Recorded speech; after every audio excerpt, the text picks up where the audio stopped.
Welcome to Hot Flash Chronicles, where midlife is messy, menopause is madness, and we're sweating through it together. We're Angie and Shelly, two caffeine-fueled, slightly inappropriate grandmas who say what everyone's thinking. So grab a drink, crank up the AC, and let's dive in. Angie! Shelly! Guess what time it is? It is 8:17. Wow, so literal. So literal. What are we talking about today, Shell? We are talking about something, you know what I'm going to say here. And it's because it's true that I'm going to say it's going to be fun. And it's near and dear to our hearts. It's near and dear to our hearts. You can roll the tape. We always say that. Roll the tape. She always says it. And the reason I'm saying that is because we're going to talk about our youth, our wild and crazy youth, and the shows, the TV shows, the good, the bad, and the ugly that we used to watch circa 1970s, 80s, 90s. And also, would they still be on the air today? Would they still? That's rough, buddy. Would they meet? That's going to be a hard would they meet the litmus test? Decision. Yeah, some of them are going to be. And do we think the quality has changed a little? The quality of acting, the quality of sometimes material. I'll watch shows and be like, oh, that shit would not fly today. That would You could not have said that. How did they get away with that? Even Steve Carell has even said we could not film The Office in 2025. Not the same version. We could not get away with some of the stuff that was what was visited. And I watched some episodes and went, oh, he's right. So, yeah. So when you were like young, aside from like, let's not go cartoons because that feels like that's a little obviously Hong Kong Fooey. Apparently, had a little crush on him. Had a little crush on him. He's a cartoon. So outside of cartoons, and we're talking like sitcoms, dramas. Like, what kind of shows did you look forward to? Because way back in yonder years, we had to watch them live. You had to watch them live. Before VCRs. We were born before VCRs. Some of y'all won't even know what a VCR is. Yeah, they had a season, and if you missed a show, you just missed it. And there might reruns catch it in the summer and rerun. Yeah. But if, for God forbid, you had to miss two of them, you had to wait for it to go into syndication. Big trouble. Yeah, it could take a long time. So what were some of your favorite shows growing up? Like, did you watch shows with your family? Did you guys have like TV? Yeah, there were some things we watched with our parents, and then there were some things that was more me and my sister and my little brother would watch. So my parents, the things that they liked was a lot of CBS TV, the Carol Burnett show, which was a variety show, which I still think is quite funny till this day. Oh, for sure. And their outtakes were always amazing. So we watched the Carol Burnett. There are some variety shows on Sunday nights. Did you watch the Barbara Mandrell show? Yeah, that was one. Oh yeah, on Sunday nights, you watched Lawrence Welk, Mutual of Omaha's Wild Kingdom, and then Disney. And I think it was kind of in that. I think it was Mutual of Omaha's Wild Kingdom, then the Lawrence Welk show, and then Disney, or maybe vice versa. They were in that order on Sundays. That was, and also, you guys, there was 3 channels. You didn't get very many options. We grew up in very different households. Yeah, so that would be, and my mom and dad were kind of a little bit political. So we watched things like All in the Family, Maude, the Mary Tyler Moore Show, Rhoda. These were all things my mom and dad liked. So this was when women's lib was big, when civil rights were going on. So, and I just recently found out Mary Tyler Moore had to fight like crazy to not have her character be divorced. They wanted her to be a divorcee, and she wanted to be someone who had never gotten married and had an important career, wanted to have a career.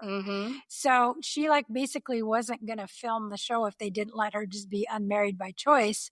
And she was coming in hot after the Dick Van Dyke Show. She had been played the wife on that. So she had some street cred, but I thought that was like a little interesting piece of side history. Yeah. I love that for her. So that was a lot. And then I'd say my sister and brother, we watched things like Happy Days, Laverne and Shirley, Little House on the Prairie was big. I watched all of those as well. So those were probably like okay, so what about you? What was watched at your house? Okay, so Dynasty. Oh, we watched that. Dynasty. I was more of a teenager, though. You would have been a little kid. I'm 8 years older. Yeah. I was a teenager and I watched I was young. We watched a lot of the Osmonds, like Donnie and Marie Osmond, like the variety show. Variety show. Yeah. Barbara Mandrell. Yep. So I have one that, so I was a huge Dukes of Hazzard fan. Oh, yeah. Huge. So I was going to marry Bo and my sister was going to marry Luke. I love that. When they canceled the show, oh dear, I wrote a letter to the network. And Wow. I'm not sure if my parents ever even mailed it, but they let me sit down with my crayons and write a letter. You are keeping me from my future husband. Cried. Oh goodness. Oh, I was so upset. Yeah, it was hard All when I your wanted show in my life was some Bo and Luke. Yeah. And some Boss Hogg and Roscoe P. Coltrane. Like, yeah, big old Dukes of Hazzard person. my sister. We also watched like I Love Lucy and Meryl Tyler Moore, Dick Van Dyke, Carol Burnett, that kind of stuff. But and then when you got into like more of the mid 80s, it was like Cosby Show, which has not aged well. No. Those kind of things that were like the different strokes. Family Matters. Family Matters was not in that same time, but there was like Facts of Life. The Facts of Life. Big Facts of Life. So a lot of these would not fly today. No. For sure. Silver Spoons. Watch that. But like stuff that we watched as a family, definitely Dynasty. And I felt very grown up. Yeah. That I was allowed to watch Dynasty. Well, it was a grown up show. We also watched Dallas. Yeah. Landing. Oh my gosh. Some of these things you forget about until you say it. I haven't thought of Dynasty. And they would do a lot of spin-offs. Like this would create this. I want to just take a little diversion to variety shows for a minute because they were big. Like Sonny and Cher show. Like you said, the Osmonds had a show. Donnie Marie had a show. We watched them. Okay, you could not be a singer with 2 hits and not have your own variety show. Like there was some like Tony Orlando and Dawn had a variety show. Didn't know that. Yeah, and some of them only went a season or 2, but the Three's Company. that was a Three's Company was a big comedy. That was a big hit. But my aunt, who was she was really my great aunt because she was my dad's aunt, had a absolute fixation on two people, Engelbert Humperdinck. A real name, but I don't know who that is. So I sing in his flame after the loving. Okay, I've heard that song. Because that's about the only Engelbert Humperdinck song you're going to know. But this guy had a variety show for like a few years off of one song. It was not a great variety show, but my aunt was tuned in like crazy. And then Tom Jones. She's a lady. Yeah, okay. Whoa. Okay. Yeah, he had a variety show. So some of the people with variety shows. Blonde David Soul from Starsky and Hutch had it like a variety show. Oh, we watched that too. Yeah. So variety shows Bonanza. were big. They're not as big now. Like I don't really think that. Now we have like American Idol and like those are like more like these talent were shows, like scouting. Variety show. They would sing a song, but they would have sketches, and they would like have Saturday Night Live. Kind of. They weren't as good as Saturday Night Live, but or whatever they're doing right now. I don't know if Saturday Night Live. And there was like what was it? Flash Gold. Solid Gold. We watched that every week too. It was like musical variety shows like Soul Train and like Laugh-In. Yeah. Laugh-In was very political. Like would that be allowed? Like I haven't thought of some of these in So you think about them and some of them were real cheesy and they weren't great, but some of them were groundbreaking for their time. MASH. The show MASH was a masterpiece. And I would watch that again today. I would rewatch that. And I think it had the biggest finale ever. I think it still holds the record. Seinfeld, too, had a huge finale. But it was disappointing. Yeah. The Seinfeld finale was not good. The MASH finale was amazing. So if we go past like the 70s and 80s and we start rocking into the 90s, where like there's Seinfeld, there's Friends. I was a huge Friends fan. Yeah. Shows like that, like some of that stuff wouldn't fly now either. Yeah. Or even like Sex and the City or things like that, like some of those things that were. Well, I think about Friends because I was really a big fan of Friends, and it's a little bit now when I watch when Monica was fat and how they totally fat shamed her. Yeah, there was so much. Oh yeah, it's like that just would never fly now, and that was that her being fat was like a big joke of the thing, and it's like, ooh, so just as recent as the early mid 90s, that was still real acceptable to do that. Well, and there have only been 2 celebrity deaths that I have mourned and actually physically cried over, and Matthew Perry was one of them. Absolutely. I was a disaster. Yeah. And then to find out that like 3 full years of Friends, he was so high, he doesn't even remember filming them because he was just so strung out. And you wouldn't know watching it. You wouldn't know because somehow he kept his lines. And but you could always see he was like chubby some seasons. He'd come back a little thin, and then his health, like, you could tell when you watch it, you can see it now playing out. But it's like, and the other one was Chris Cornell, by the way, that I cried about. Yeah, my favorite male vocalist of all time. Yeah, there's things that hit you hard, but these shows, the level, the quality of them, like I liked Cheers and Frasier. Yep. And those were good. Like those were top notch. The writing was good, the everything. And then so now it's like some of them were excellent, but then some of them were garbage. Like what? I think back when the Bionic, the $6 million man. And by the way, they buy a tone now. Yeah. And the Bionic Woman. When we were in Hawaii last year visiting friends, my friend from high school, Greg, he loves the Bionic Woman. And he goes, has Phil ever seen the $6 million man? And of course he hadn't. Right. And so he's like, let's have him watch the Fembots. It was like a 3-parter on the Bionic Woman. It is so awesomely bad. You just have to watch it again, you guys. Go look at it. I thought it was so cool when I was like 9 or 8 when that was on. I thought it was so good, and I thought the special effects were amazing, and they are not.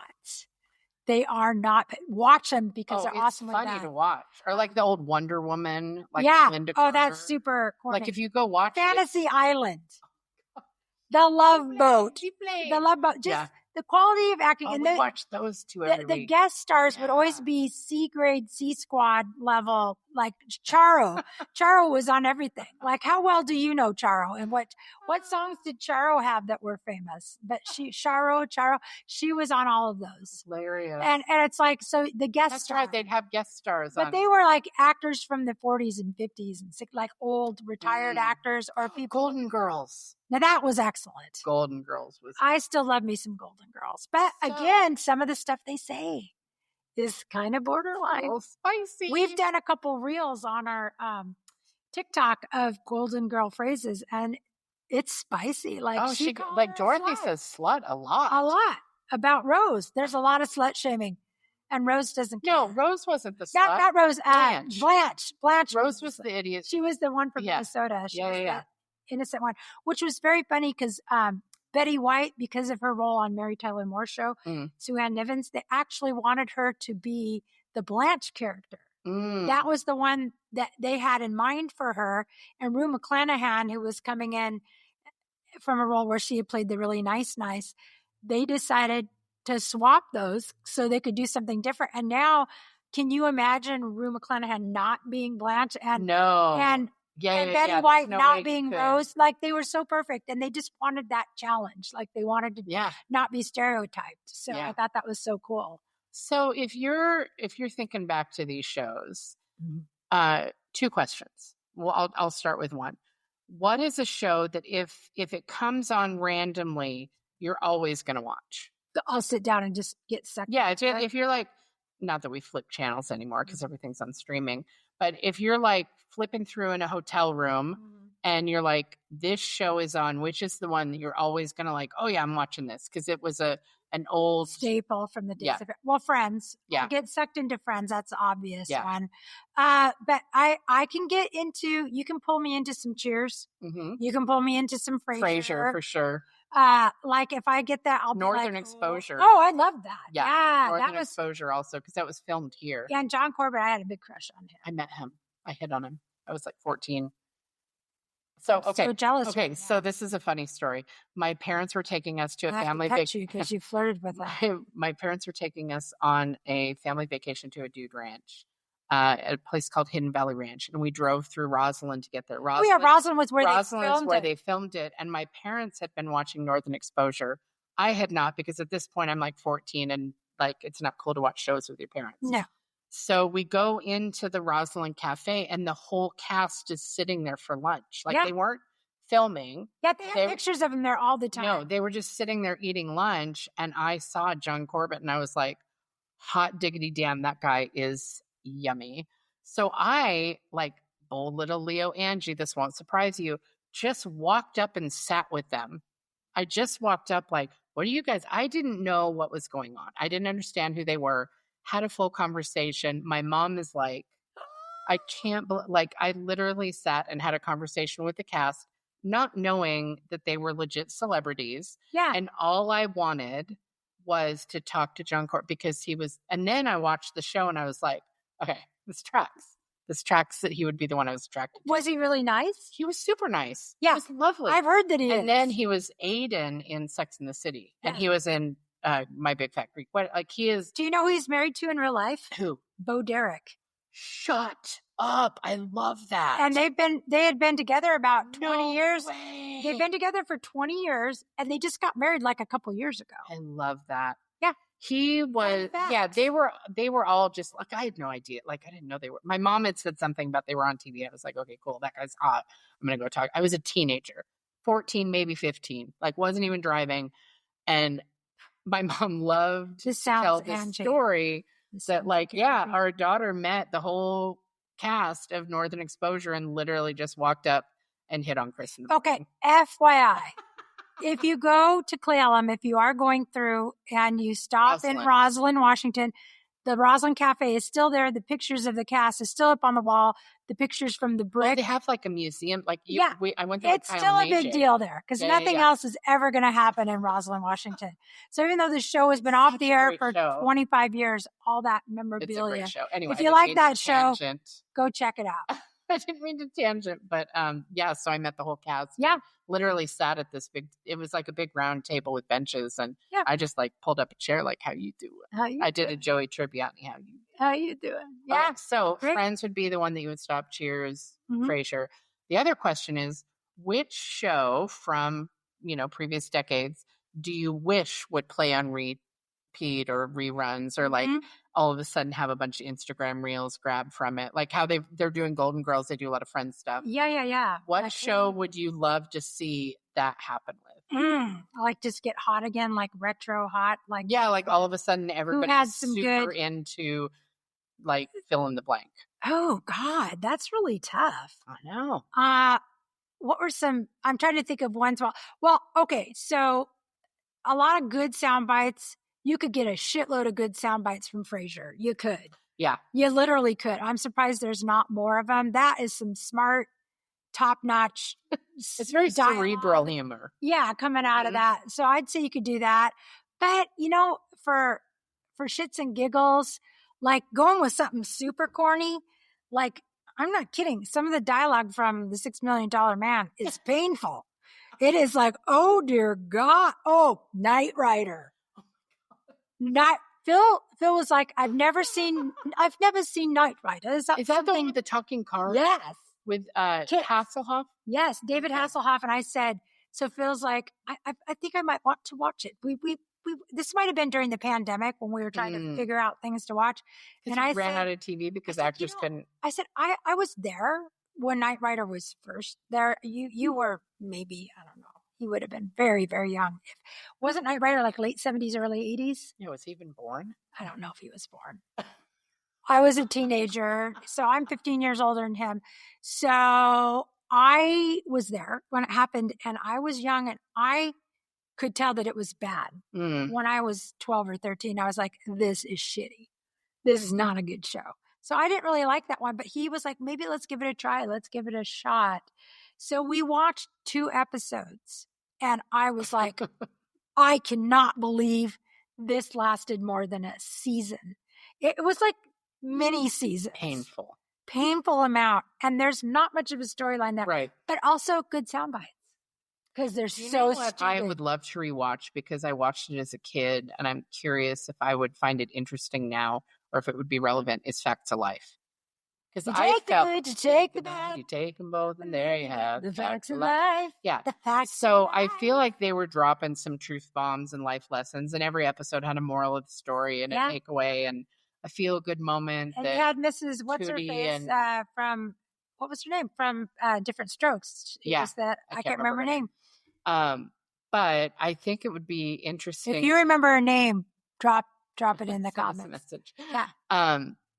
But I think it would be interesting to go back and watch and see if those life lessons or moral of the story would still be relevant now. If somebody at the age that I was at that time would watch it, or would it be like, oh, that does not track? Go watch some Different Strokes, and you'll see a young George Clooney. He had a part. It's one of his first roles. Look at me knowing the trivia. You know all the trivia. Frickin' friend. This one's smart. I'm on it. Well, no, I'm just filling my head full of shit like that. Like George Clooney used to be on The Facts of Life. I know he was on ER, wasn't he? Yeah, that was where he was heartthrob status. He was a doctor on ER. He was a heartthrob on Different Strokes too. He was like, that man couldn't have. I had a real thing for him. Come on, for a long time. I had a Clooney clause in Family Time. No, that was. Oh my gosh, Growing Pains. Growing Pains. Yeah. Him and Justine Bateman. Yeah. Played his sister.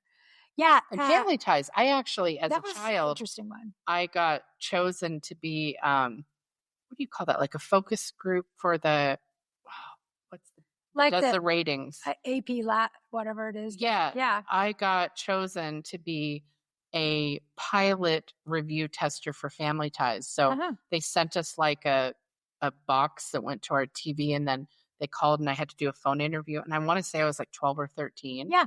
But I was part of the focus group for the pilot episode or something. I can't think of what the overarching company is called, but basically they just wanted to know, like, is this something that It's American Broadcasting System. Yeah, it was something like that. But they sent out some sort of a mechanism that attached to our TV. I wasn't allowed to talk to anybody about it. And I got to watch the pilot, and then they asked me a bunch of questions about how I felt about it. So that was like interesting. Yeah. Yeah. It was. What was the one with Michael J. Fox? That was it. That one. Family Ties. Oh, that's Family Ties. That's the one that they did. Kirk Cameron and Growing Pains. Growing Pains. Okay. But I did the pilot thing for Family Ties with Michael J. Fox. Yeah. So I felt very invested in the success of that show, because I felt like as a preteen, the show only got now. If you think about the premise of that, he was a conservative young man, and his parents were hippies, and that was it Michael J. Fox. Yes, his parents were more I would say liberal, and he was very fiscally conservative. That was a big theme in the 80s when the Reaganomics and everything was happening. So it was about their very smart young man in their family, this teenager. He's 16, 17. Yeah, and his parents are very liberal. Every time that show came on, I felt like these actors owe this to little Angie Schimmel and Tacoma, Washington. And also Courtney Cox became his girlfriend on that show. That was her kind of big hit before Friends. Made it onto primetime television had it not been for little Angie Schimmel from Washington. This is how you are welcome. Leos think. This is how Leos think. It was only because of me being in this focus group for the pilot that Michael J. Fox even had a career. And I think that I started the phrase horn dog. That when I was in 7th grade, I feel like I was the person who invented that, and then it took off and became a real thing. That's hilarious. Yeah, that's how Leos think. That is how. Just Leos a glimpse inside of our grandiose feelings about ourselves. So we want to know which shows you think we forgot.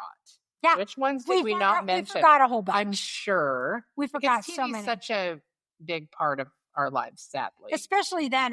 There was no YouTube yet. There was no. Yeah, we didn't have Netflix. We could just had go. TV. That was it. We didn't even have Blockbuster yet, you guys. And it was a big deal that we took over VCRs. Radio shows. Like my parents, when they were we would call had to listen to radio shows. No, you had to call radio soap operas. Dedication on a radio show. Mm-hmm. Like, can you tell my best friend Shelly that I want to play this for her? And they'd be like, this one goes out to there were before the television, there were soap operas like on the radio. Oh, yeah. Guiding Light and Search for Tomorrow, and all those were on. We'll do a show on soap operas, because I used to be hooked. Oh, yeah. Same. I was We could go toe-to-toe on soap operas. So we'll do that. I'm curious to see if we have any crossovers. We might. But, we want to know which shows we forgot, and how you feel about some of the shows that we talked about. And if you think I am, in fact, responsible for the success of Family Ties. That's obvious. Obviously. So, yeah. And as per usual, we're going to end with a couple rapid fire questions. All right. So I think I'll start. Okay. If you could star on any of those shows anything we mentioned tonight, which show would you want to be in? I would probably, just because I liked so many of the actors, I'd probably want to be on Friends.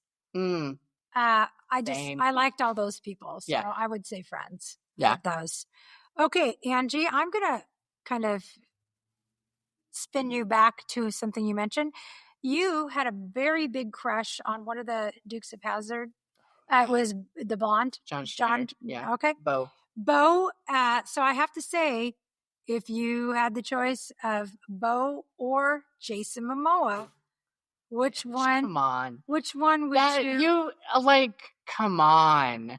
I'm trying to. No hate to John Schneider, but nobody is topping the list over Jason Momoa ever. I was trying to give ever. Sorry, Bo Duke. Was that their last name? Yeah, Bo and Luke Duke. The Luke Duke is just not. Why would you do that to someone? That sounds like Bo Duke. Okay, that's not good either. But anyways, sorry, Bo. Yeah, sorry. No shade. You're shade. missing out. Hi, Jason. How you doing? We have to. Okay, let's do a food one. Okay. We're going to go drinks. Ooh. Oh, let's see. I'm excited about that. Considered what I was going to ask. So that's fun. Favorite drink as a child? What was your go-to when you were a kid? Oh my goodness. Okay. I was real big. I was so excited when diet soda came out. What an interesting thing. I know I was fat, so I wanted to try to help. Now we know it was all garbage and probably really bad for us, but Tab soda. I still have that. Tab soda, what a beautiful treat. Tab soda for beautiful people. That's why you wanted it, because it meant you were beautiful. Yeah. I love that. Just a sip and just 1 calorie. Tab soda. It was full of calorie. Because now garbage. No calories or 150. Garbage. It was not good for you. But yeah, that was it. Tab. That was it. Interesting. Okay. I'm going to come back with a food question for you because, of course, I have to. Why wouldn't you? Would you rather have Jason Momoa? No, nope, just kidding. He is not the dish. He is a dish, but he's not the dish. Would you rather have a melty, gooey, cheesy kind of casserole, or would you rather have something with some spice, some heat, some crunch? I can't imagine what a casserole would be that had spice and heat and crunch, but not ooey and gooey. Some kind of taco thing. Oh, because it would have cheese. Yeah. I'm going to go the spicy one because I like spicy food. Yeah. Whatever spicy casserole you want. You guys send us your spicy casserole recipes. Maybe we'll try it. We might. So this has been another episode of Hot Flash Chronicles. We appreciate you spending your time with us. It means the world that you've chosen to listen to us. If you have time, we would love if you gave us a like, a follow, a subscribe, 5-star review if you find it in your heart. Those are incredible. Helps push us out to more people. You know, like how little Angie Schimmel, made a hit out of Family Ties. You could be J. Fox. You could be our Angie Schimmel. You could be that person. So thank you for hanging with us, and we look forward to next time. Until we see you on the other side, Angie and Shelly out. Bye. Au revoir. Arrivederci. That's a wrap on this episode. If you laughed, related, or just need more, hit subscribe. Check out the show notes to find us on socials and YouTube, and join our Patreon for exclusive extras. And remember, we're still hot, just in flashes.